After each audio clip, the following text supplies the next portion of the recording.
Das Institut, das ist das Buch, das jetzt vor uns liegt, von Christian Haller. Michael, sag mir in 5 Stichworten, worum geht's? In 5 Stichworten? Es geht um ein Institut, es geht um Macht, es geht um Machtmissbrauch, es geht um ein schönes Gegengewicht dazu und es geht um grossartige Literatur. Der Christian Haller, er ist ein Schriftsteller aus der Schweiz, relativ bekannt. Er hat letztes Jahr auch den Schweizer Buchpreis für seinen letzten Roman bekommen. Welchen Roman sollen wir jetzt lesen? Das Institut oder der letzte Roman, für den der Preis bekommen hat? «Sich lichtende Nebel» hat er geheissen. Ich würde es anders beantworten. Ich würde sagen, man soll beide lesen. Man soll zuerst «Sich lichtende Nebel» lesen, zum Reinkommen. Und dann soll man aber auch noch das lesen, zum merken, dass es da tatsächlich eine tolle Verbindung gibt.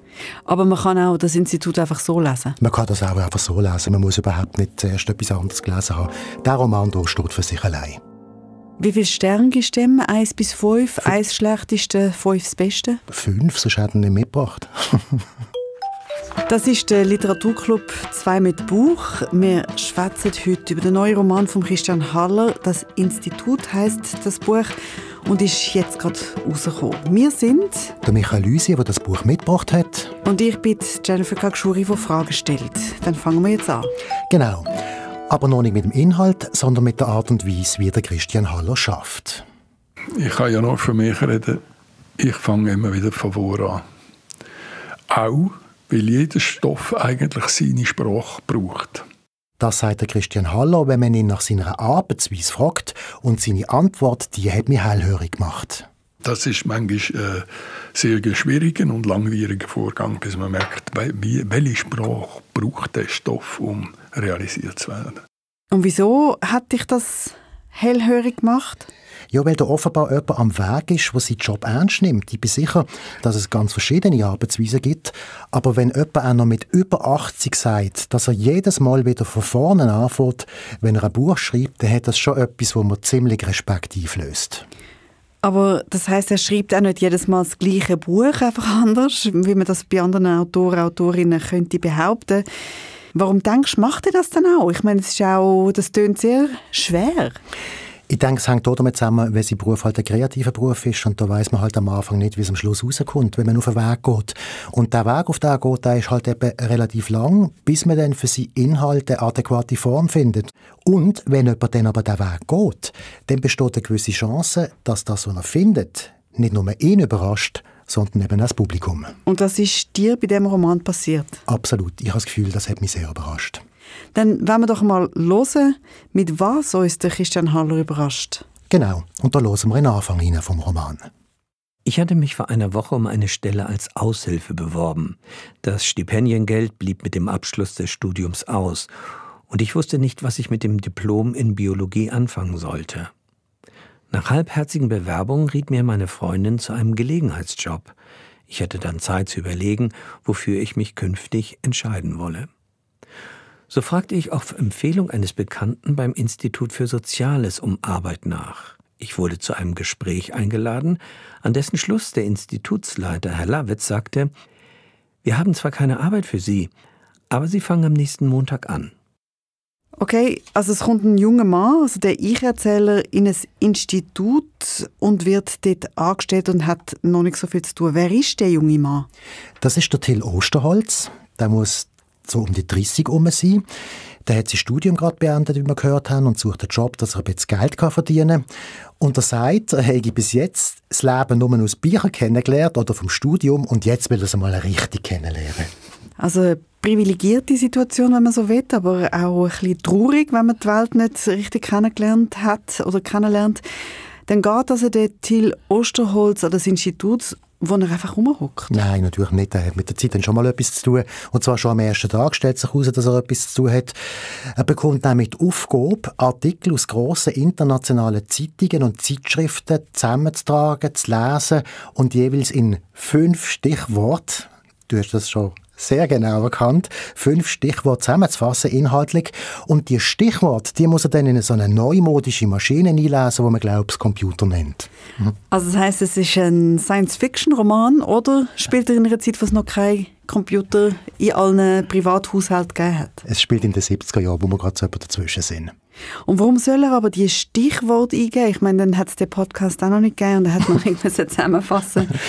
Weil das Institut, das er drin schafft, jetzt will herausfinden, welche Themen den Leuten unter den Nägeln brennen und vor allem, welche Themen die wichtiger werden in Zukunft. So sagt es einmal der Institutsleiter bei dem ersten Gespräch, der Herr Lavetz. Jedenfalls hat der junge Mann schon am ersten Tag das Gefühl, er sei hier in einem ganz spannenden Umfeld, in eine ganz spannende Welt hineingekommen, wie man das in einer weiteren Szene am Anfang von diesem Buch hören kann. Wir sind am gleichen Abend beim Till und seiner Freundin Isabel daheim und dann passiert das. Am Abend schwärmte ich von der Architektur des Instituts, dem Park, der Lage mit Blick auf den See, während Isabel kochte. Ich sagte ihr, wie faszinierend es sein werde, mit bedeutenden Persönlichkeiten in Kontakt zu kommen, einen Gesellschaftskreis kennenzulernen, zu dem ich sonst kaum jemals Zutritt erhalten hätte. Was mich verblüfft hat, sagte ich, im Büro des Institutsleiters musste ich mich auf eine Bank vor dessen Pult setzen, niedrig wie eine Schuhablage. Und Herr Lavetz erzählte, es gäbe mit dem Chef der mächtigsten Genossenschaft der Wilfords ein noch vertrauliches Projekt, das sie nach dessen Wahl zum neuen Konzernchef realisieren wollten. Die Kartei, für die ich die Artikel in 5 Stichworten zusammenfasste, sei ein Teil dieses Projekts und diene als Modellversuch, wie sich diese neue Computertechnologie künftig in verschiedenen Arbeitsgebieten der Wilfords nutzen lasse. Was ich nicht verstehe, weshalb erzählt der Institutsleiter mir, einem Teilzeitangestellten, von einem Projekt, das vertraulich ist? Und das am ersten Tag? Isabel wendete am Herd das Omelett und ich stellte die Gläser auf den Tisch. Schaust du bitte im Kühlschrank nach, ob vom gestrigen Weißwein noch etwas übrig ist? Nach einem ersten Schluck sagte Isabel, dass der Institutsleiter mit dem künftigen Konzernchef ein vertrauliches Projekt erarbeitet, erklärt vielleicht, weshalb er dich, ohne Arbeit für sie zu haben, eingestellt hat. Und dass deine Aufgabe, die Artikel der Zeitschriften in 5 Stichworte zusammenzufassen, sehr viel wichtiger ist, als die Mitarbeiter wissen. Das ist also nochmal ein Ausschnitt aus dem Roman «Das Institut» von Christian Haller. Und offenbar ist seine Freundin, also von die Freundin vom Ich-Erzähler, Isabel, sehr viel misstrauischer, was das Institut betrifft, als der Till Osterholz selber. Ja, das ist es so. Und das verstärkt es dann auch im Verlauf des Romans. Denn mit der Zeit stellt sich auch heraus, dass das, was der Till Osterholz mitbekommt, im Verlauf der Zeit längst nicht alles ist, was in diesem Institut so alles passiert. Was ist das denn für ein Institut? Also, das ist eine Denkfabrik, die wird finanziert von einem grossen Konzern im Hintergrund. Wilfords heisst er in diesem Buch. Und hinter dem Konzern steht das Lebenswerk von einem grossen Pionier, Alois Baltensberger. Der hat Mitte des 20. Jahrhunderts Lastwagen in Dörfer geschickt, zum Lebensmittel und andere Produkte zu verkaufen, die man in den Dörfern damals nur selten bekommen hat. Und er hat das nicht aus wirtschaftlichen Gründen gemacht, nicht wegen Profit, sondern aus einem sozialen Engagement heraus. Und darum hat er den Konzern auch auf genossenschaftlicher Basis organisiert. Und er hat dann eben das Institut gegründet, das im Buch Institut für Soziales heisst, mit dem Auftrag, nicht konventionelles Denken zu fördern und Schritt in eine bessere Zukunft zu ermöglichen. Also wenn das jetzt eine Rätselstunde wäre, dann würde ich jetzt die volle Punktzahl bekommen, weil du redest von der Migros, genau. Vom Gottlieb-Duttweiler-Institut, vom GDI. Genau, in Wirklichkeit ist das nicht Wilfords, sondern die Migros und das Institut ist genau das GDI, das Gottlieb-Duttweiler-Institut. Aber, und das möchte ich gerade am Anfang sagen, es geht dann nicht ums tatsächliche Institut, sondern um ein Institut, das von dem GDI inspiriert worden ist. Und das GDI hat ja heutzutage eine wichtige Rolle, was so Pionierarbeit betrifft, was so gesellschaftliche Themen betrifft. Aber was hat das Institut jetzt in dem Roman, also fiktionalisiert, in den 70er Jahren so für eine Rolle gespielt? Ja, also eigentlich die gleiche wie in Wirklichkeit. Es betreibt Forschung. Es geht darum, Antworten zu finden auf dringende Fragen der Zeit. Und damals sind das die Ölkrise zum Beispiel, die aufgezeigt hat, dass der Westen viel verletzlicher ist, als er gemeint hat. Denn die ganze Geschichte um das sogenannte Club of Rome, das ist ein Netzwerk von Experten, auch von Wirtschaftsführern, wo das Buch Grenzen des Wachstums herausgegeben hat und aufzeigt, dass es eben unbegrenztes Wachstum nicht gibt, dass es nicht möglich ist und dass es möglicherweise auch nicht gut ist, wenn es das gäbe. Und dann ganz generell die Erkenntnis, dass das Lebensgefühl, wo man seit dem Zweiten Weltkrieg hatte, dass es eben immer besser wird und dass alles immer weiter wächst, dass das vorbei ist. Und all das ist das Thema von dem Institut damals und auch hier in diesem Roman dann auch wieder auf. Und der Christian Haller scheint einen Bezug zu haben zu dem Institut. Ja, und zwar auch einen persönlichen. Er hat nämlich 8 Jahre lang dort geschafft in diesem Institut, im tatsächlichen Gottlieb-Duttweiler-Institut. Er ist in dieser Zeit sogar Leiter von der Abteilung Soziale Studien geworden. Und in dieser Zeit sind dann auch schon die ersten Ideen von der Roman aufgekommen. Die erste Skizze, die erste Szene, die ich geschrieben habe, ist 1979.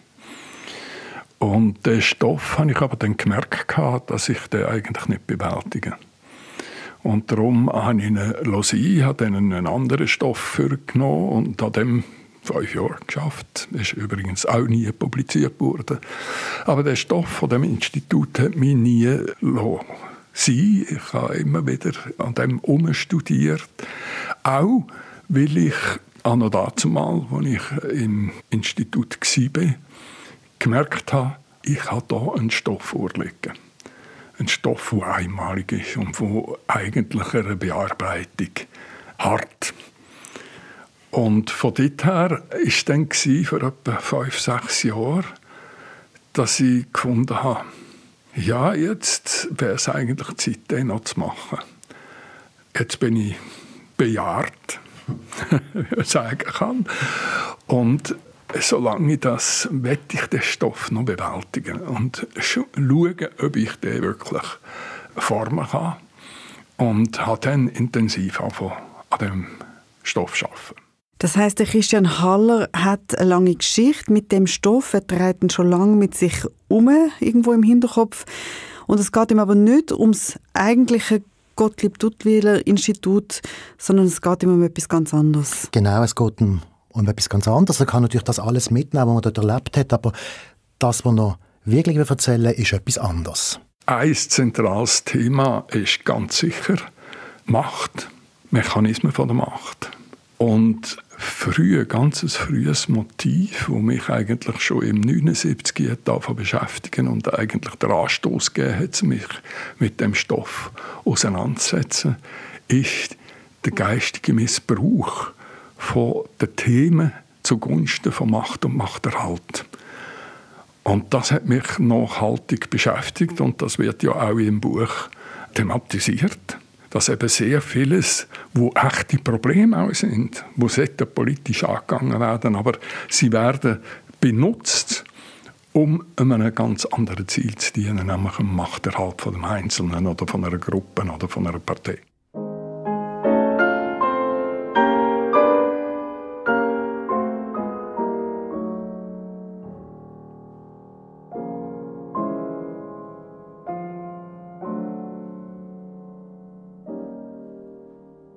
Was passiert denn mit dem Machtmissbrauch konkret?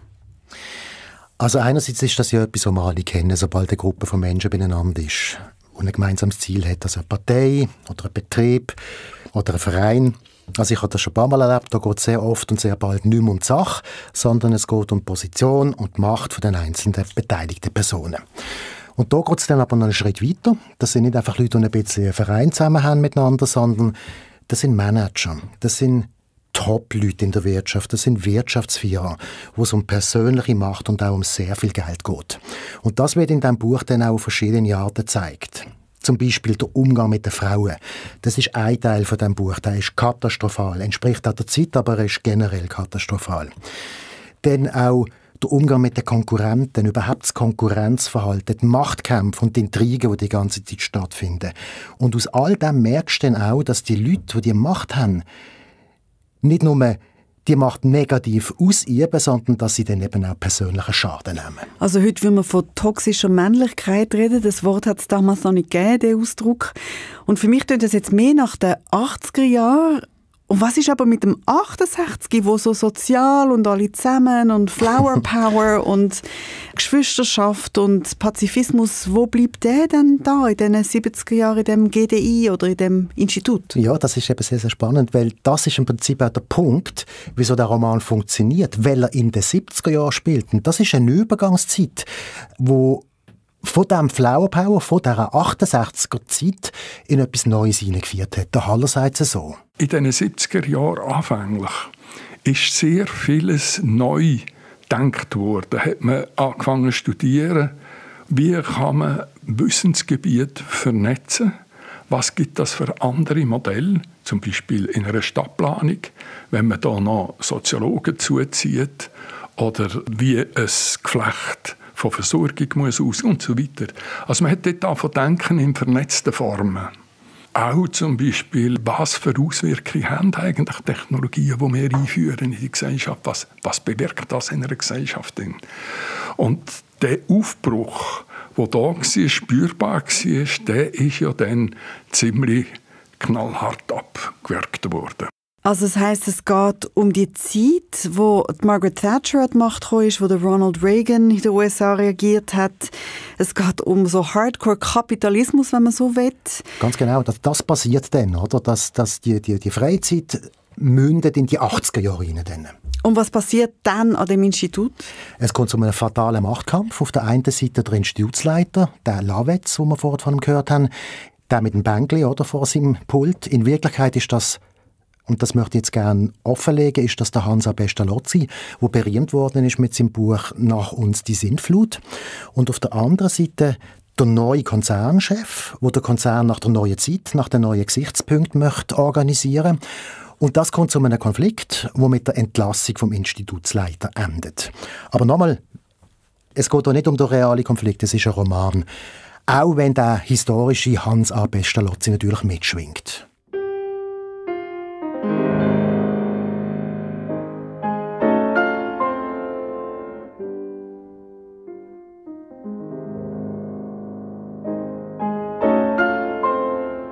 Also mit dem historischen Material hat der Christian Haller eben den Roman geschrieben.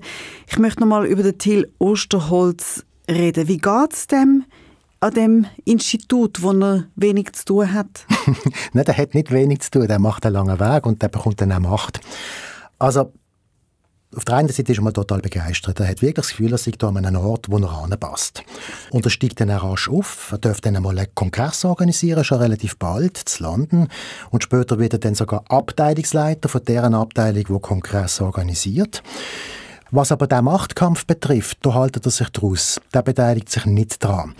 Und er schlägt sich auch nie auf eine Seite. Und das wiederum führt jetzt auf die zweite Ebene von diesem Roman. Das ist die vom Serge, von einem Jugendfreund vom Till.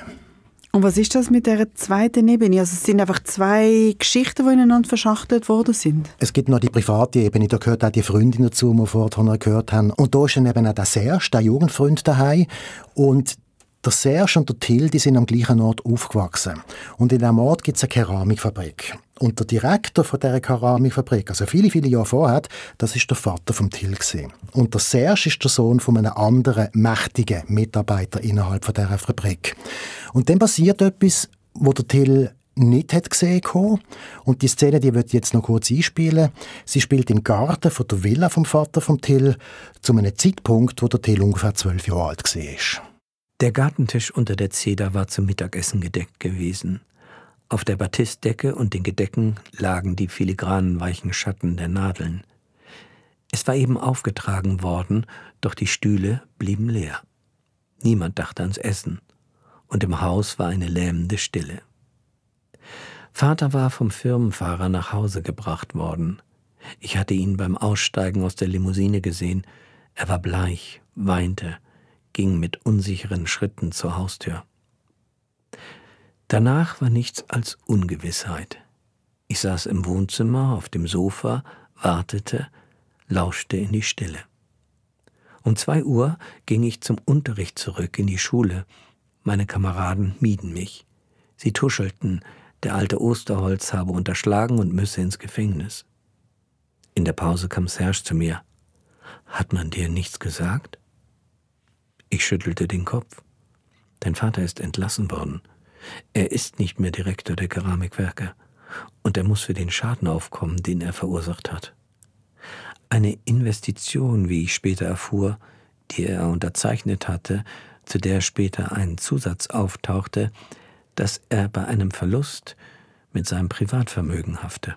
Ui, das klingt massiv für einen 12-Jährigen. Also wenn er viel älter wäre, wäre das wahrscheinlich ein rechter Einschnitt. Was macht das mit dem Till, wenn der Vater ins Gefängnis kommt? Langfristig macht es ihn vorsichtig und wachsam. Sobald irgendwelche Machtkämpfe auftauchen, zieht er sich zurück und er ist nur noch der Beobachter. Man nennt in der Schule auch «der Berg», der auch immer nebendran steht, der abseits steht. Und so haltet er das auch in diesem Konflikt, in dieser Wilfahrt, in dieser Firma oder im Institut. Und was hat der Serge oder Serge seine Familie damit zu tun? Sein Vater übernimmt die Fabrik, aber unter Umständen, die ich jetzt nicht verraten will, weil das dann am Schluss zu der Auflösung des ganzen Romans führt.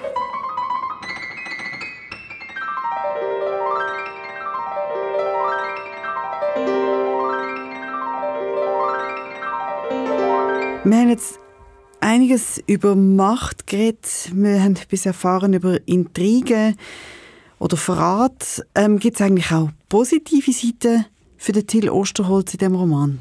Ja, klar, also von dem lebt das Buch auch. Schon nur, wer da alles vorkommt in diesem Buch, das ist das ganze Who is Who von dieser Zeit. Der Till Osterholz hat zum Beispiel zu tun mit dem Erich Fromm. «Kunst des Liebens» hat ja der geschrieben. Oder der Fjodor Capra, «Wendezeit». Das ist sozusagen das gesammelte Büchergestell von meinen Eltern ist da vertreten in diesem Buch. Und das ist auch ein Zeitkolorit, das mir sehr gefällt. Er reist, er ist in London, wie wir gehört haben, er geht dann auch in die USA und sonst noch überall an. Er verkehrt in Lokal, wo sonst niemand ankommt, also wo du höchstens den Henry Kissinger antriffst. Also die ganz, ganz grossen Topshots von dieser Zeit. Zum Beispiel auch der Agnelli, der damalige Fiat-Boss. Der Till Osterholz hat also viele Reisen und begegnet sehr vielen wichtigen Menschen aus Politik und Wirtschaft. Was hat er sonst noch für Begegnungen? Ja, es gibt tatsächlich noch eine vollkommen andere Begegnung, die noch eine Rolle spielt in dem Buch, und das ist die mit dem Ishi. Den trifft er in den USA. Aber nicht richtig, der ist nämlich schon lange gestorben. Den trifft er in einem Museum. Das war der letzte Steinzeitmensch, den es gegeben hat. Der war Teil von einem indigenen Stamm, wo alle gestorben sind. Er war der letzte, der überlebt hat. Und der hat so anders gelebt, als wir heute leben. Das ist alles dokumentiert. Das hat ihn wahnsinnig beeindruckt. Vor allem die Freundin von Till hört dann nicht mehr auf, sich mit diesem Menschen auseinanderzusetzen. Und das kommt dann auch in das Buch hinein. Mir war wichtig, dass zu dieser ganzen Machtgeschichte in Andeutungen noch eine andere Welt gezeigt wird. Und die andere Welt ist jetzt zum Beispiel in dem Ishi. Eine Welt, die eben viel existenzieller ist, wo es viel wichtiger ist und eben nicht um Macht geht.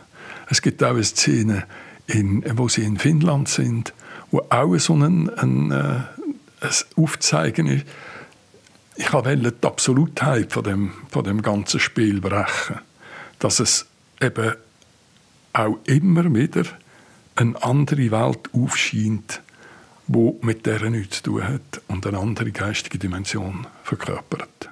Also die andere geistige Dimension, die Christian Haller da erwähnt, meint er damit die spirituelle Welt als Gegensatz zu der Wirtschaftswelt und Politikwelt. Wie zeigt sich das im Buch, also die spirituelle geistige Welt?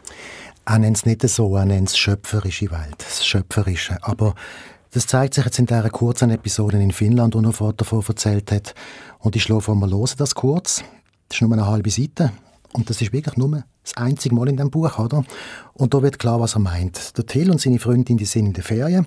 Und zwar in einem Haus in Finnland, wo ihm Serge gehört.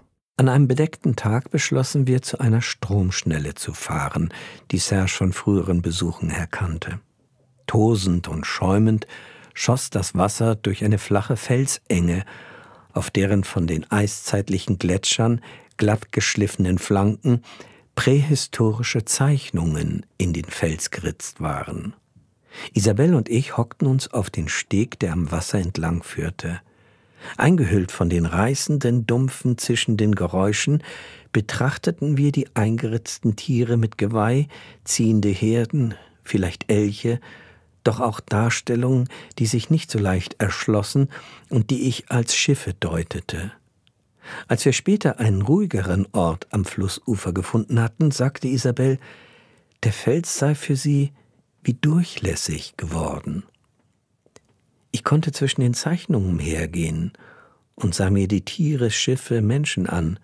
Sie waren grau und undeutlich, aus Nebeln auftauchende, schattenhafte Gestalten, ähnlich wie ich in der Kindheit meine Umgebung wahrgenommen habe, in noch farblosen Bildern.